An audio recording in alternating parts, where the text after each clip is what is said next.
Kador served within Merrick Grimaldus's Reclusiasm Command Squad prior to and during the Hell's Reach Crusade.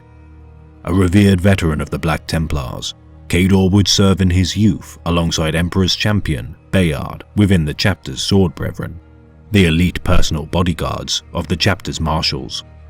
Despite his long service to his chapter, Kador would not ascend to the rank of Castellan or Marshal, unlike many members of the Sword Brethren.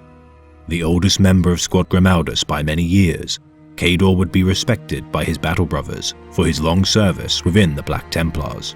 Yet despite his years of battle experience, Kador would be the first of Squad Grimaldus to fall during the Hell's Reach Crusade. Ambushed and felled by a strike to the back by the Orc Horde, Kador's deeds would be overshadowed by his ignominious fall at Hell's Highway. His passing weighing heavily over his brethren, Kador's memory would live on within Reclusiarch Grimaldus. A tireless reminder of the Black Templars' duty above personal glory.